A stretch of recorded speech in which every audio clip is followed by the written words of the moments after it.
Citation.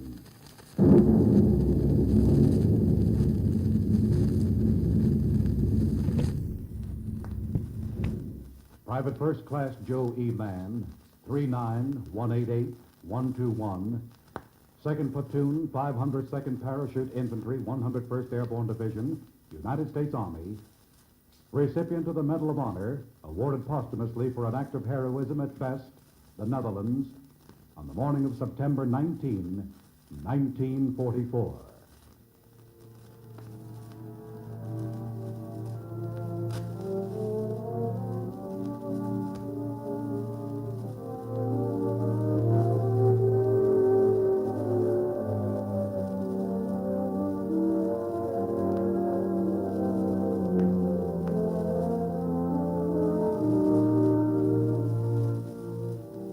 PFC Mann distinguished himself by conspicuous gallantry above and beyond the call of duty. On 18 September 1944, in the vicinity of Best, Holland, his platoon, attempting to seize the bridge across the Wilhelmina Canal, was surrounded and isolated by an enemy force greatly superior in personnel and firepower.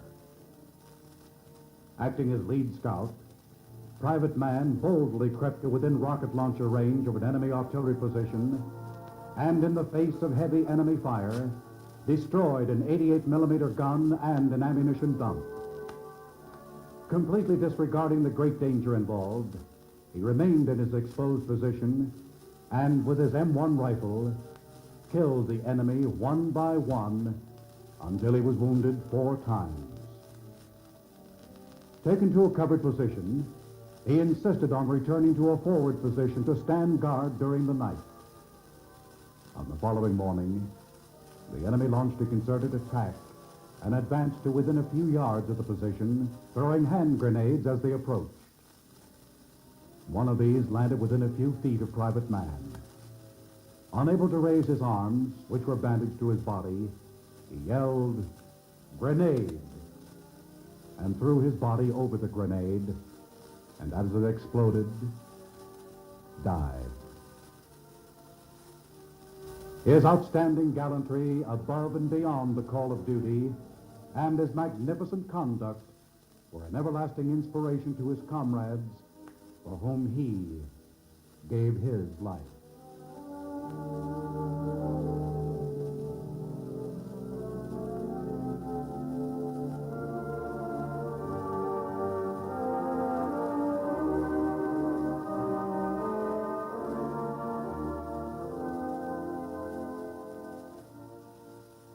Those were the words read in the presence of Mr. and Mrs. John Henry Mann, reared in Washington, as per General Order 73, dated 30 August 1945.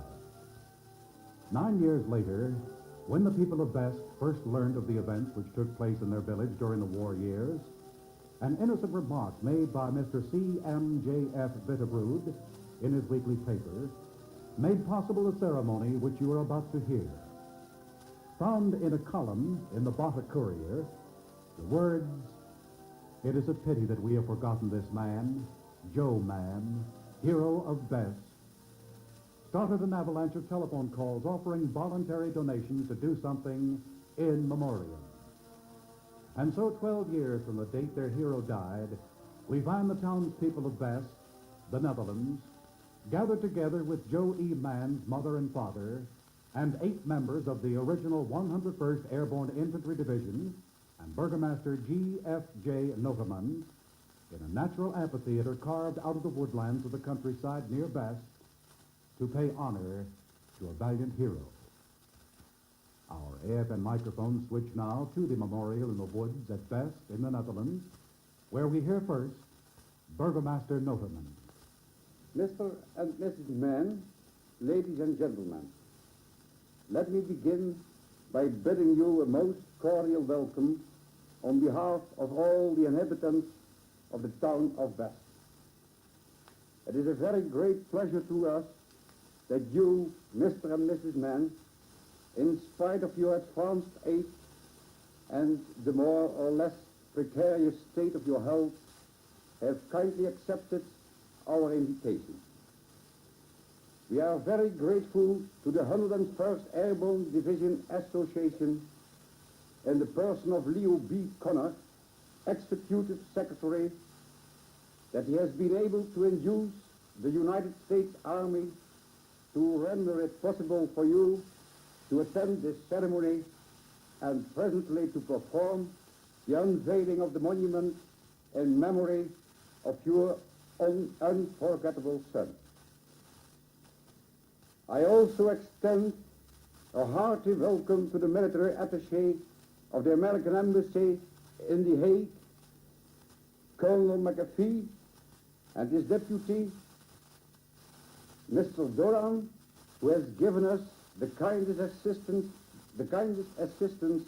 in the preparations for this ceremony.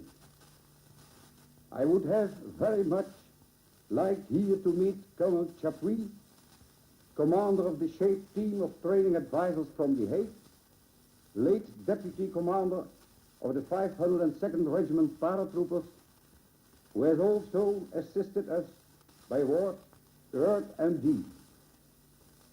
He has, however, unexpectedly been called back to the United States, but we are fortunate in having Mrs. Chapuis and his adjutant, Captain Kruse, as his representatives in our midst. Furthermore, a very warm welcome to our other American guests who have come from Augsburg to honor their valiant comrades by their presence. Mr. and Mrs. Mann, ladies and gentlemen, 12 years ago today, the paratroopers of the 502nd Regiment, a unit of the 101st Airborne Division, were dropped in this spot or in its immediate neighborhood between the towns of Somme and Best. This dropping was the beginning of an operation which was meant considerably to shorten the war. Though an audacious enterprise, the Allied Supreme Command did not shrink from undertaking it to liberate us from the hated oppressor, and thereby the more quickly to put an end to our unbearable misery.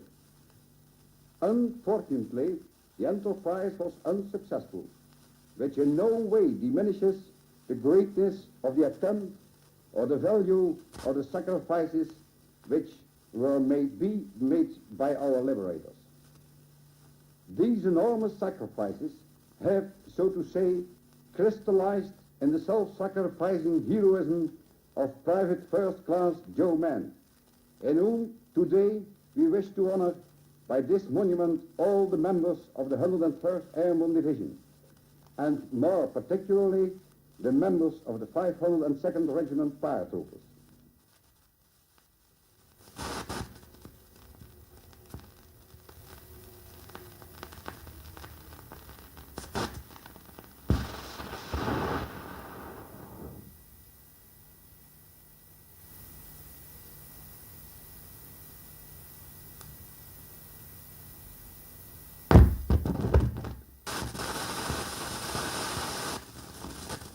Not until 2 years ago did we learn what took place here, on the territory of Best, during the conquest of the bridge across the Wilhelmina Canal on the road Eindhoven-Den Bosch, from the book Rendezvous with Destiny by Arthur Northwood and Leonard Redford. Particularly the never-to-be-forgotten bravery, resulting in the sacrifice of his life by Private First Class Joe Mann, has convinced us that not only the United States of America were under great obligations to his hero, to whom they awarded the highest distinction, the Medal of Honor, but that we too, for whose liberation he fought, and on whose territory he gave his life, are greatly indebted to him.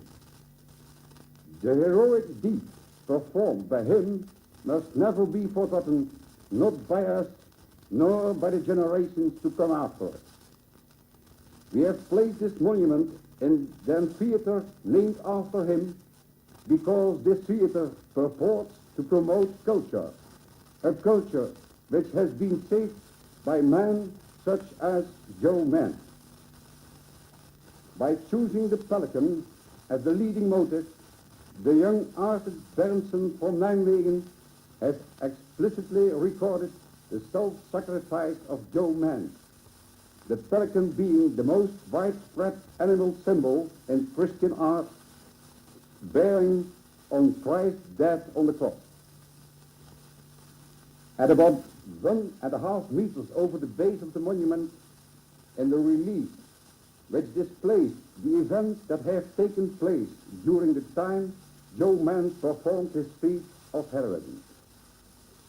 The coat of arms of the United States and of the town of Best, together with the emblem of the 101st Airborne Division, have also been added.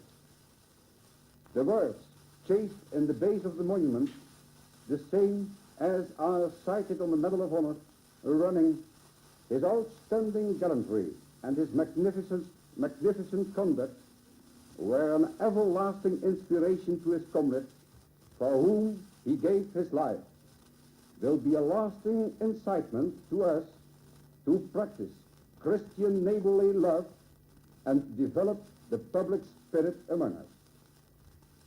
Mr. and Mrs. Mann, may I now request you to lift the veil from the monument erected to the memory of your unforgettable self. Mr. and Mrs. Mann step forward. They stand for just a moment at the base of this covered monument. They are handed a pull cord. And now, the beautifully carved four-poster memorial is in full glory, poised before this vast throng. And just as this is taking place, Burgomaster Notermans steps up and places a huge wreath at the base of the monument. And now we see that in quick succession, 2 more wreaths are laid at its base.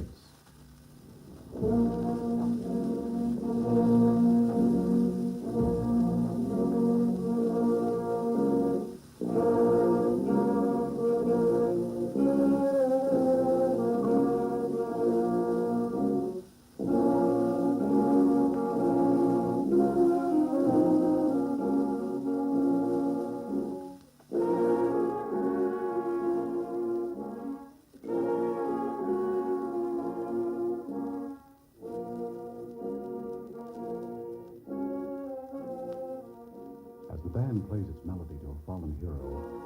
The spectacular sight is unfolding here. Scores of children, school children, perhaps 75 or possibly 100, are now streaming past the sculpture, and each is laying a small bouquet of flowers on its base and also along the tiers. And after he or she has placed the flowers, they move on up a small embankment and circle back through the woods surrounding this amphitheater. A truly tremendous and a beautiful sight to watch.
Ladies and gentlemen, after having performed this act of piety and reverence towards Private First Class Joe E. Mann, it is a great privilege and a heartfelt pleasure to me to inform you of the resolution of the Town Council of Best taken in their meeting of the 15th of September to present the freedom of the town of Best to the late commander of the 502nd Regiment paratroopers, at present Brigadier General John H. Michaelis, this more especially to honor the regiment which as a whole has won immortal glory in our borough.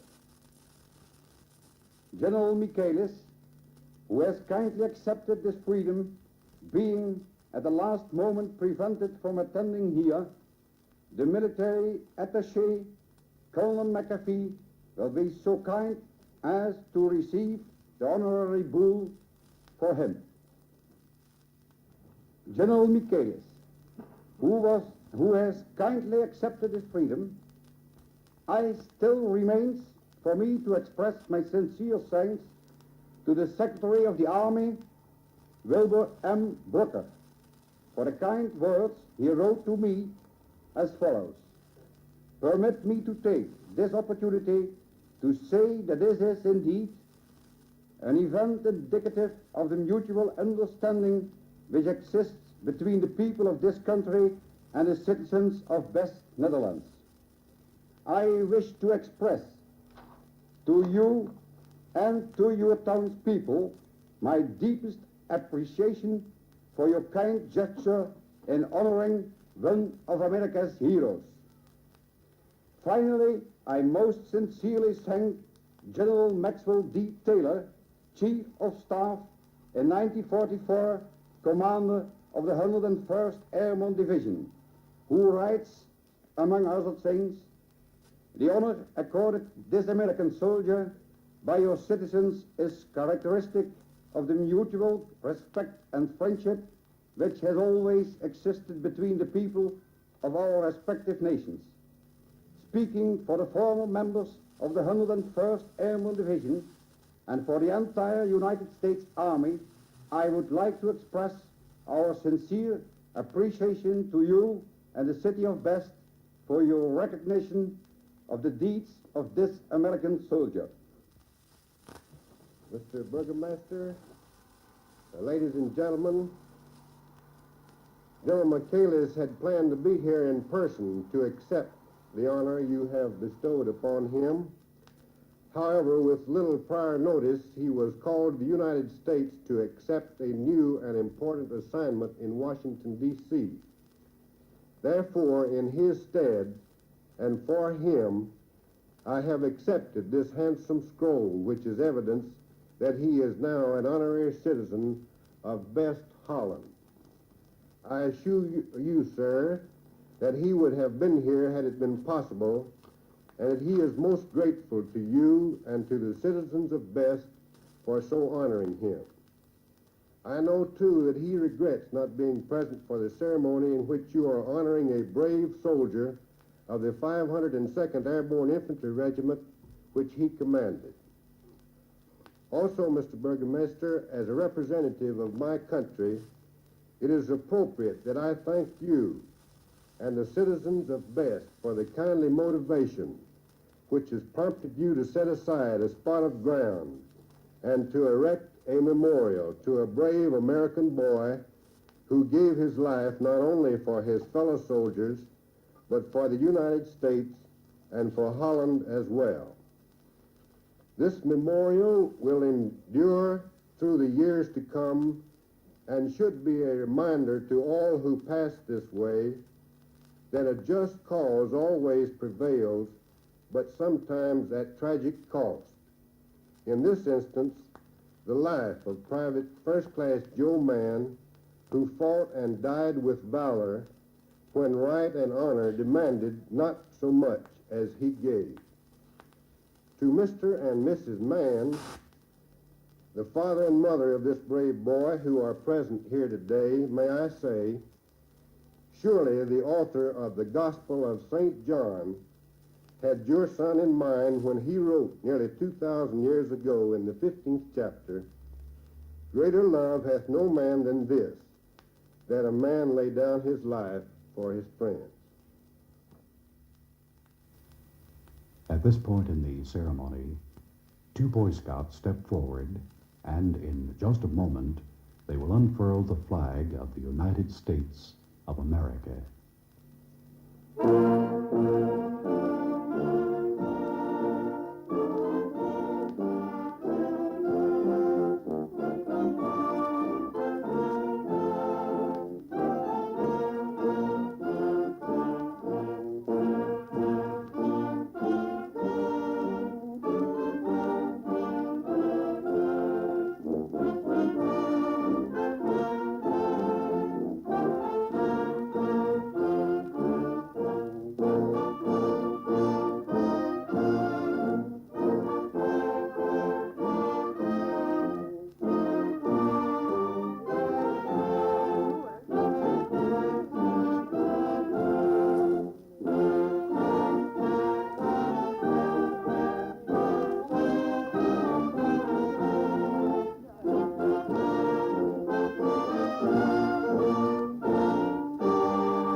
And now there are two more young scouts stepping forward rather smartly to the second pole near the monument. These two young men will unfurl the flag of the Netherlands, during which we shall hear the band with the national anthem of the Netherlands.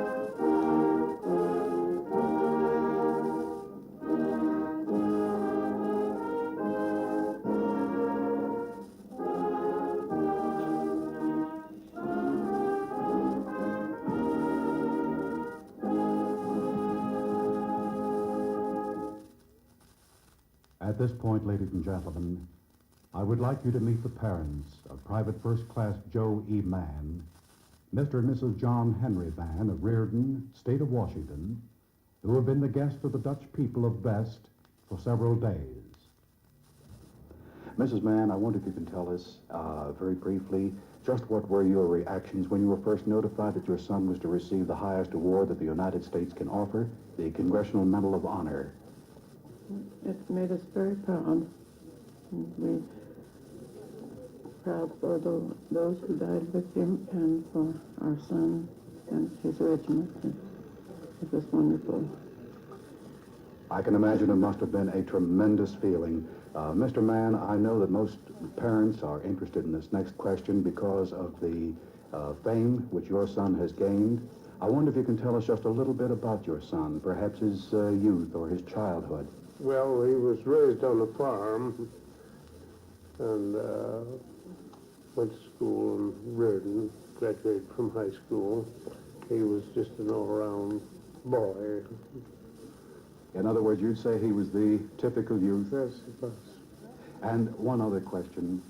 What did you think of the ceremonies here? I think it was very good, and we wish to thank the people the best for honoring him. Mrs. Mann, before we leave our microphone this afternoon, I wonder if you can tell me just an impression or so that you've received of the Netherlands and its people so far.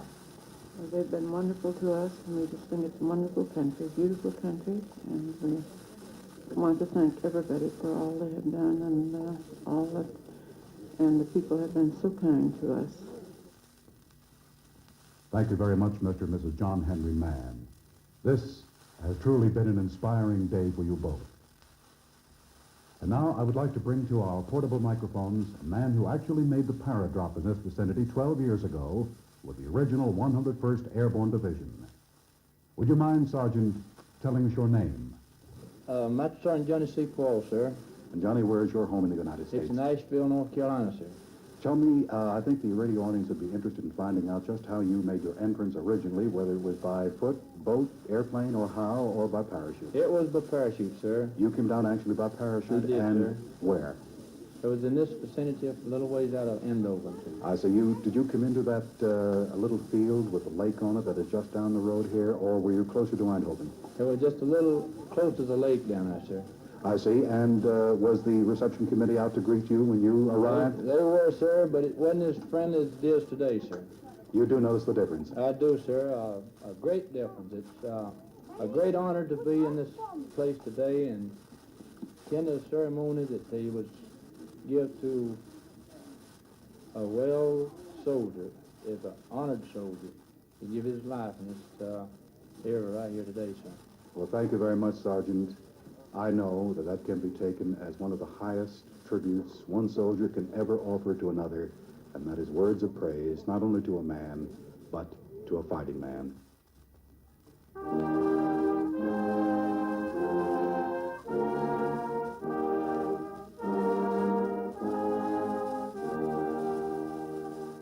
And so, ladies and gentlemen, we bring to a close the broadcast portion of the dedicatory ceremonies honoring Private Joe E. Mann, Congressional Medal of Honor winner, which took place at Best in the Netherlands, and which was prompted by the spirit of the Dutch people who once again are able to walk in freedom. Now, this is Frank McLaughlin speaking from the Netherlands and returning you to our studios in Bremerhaven.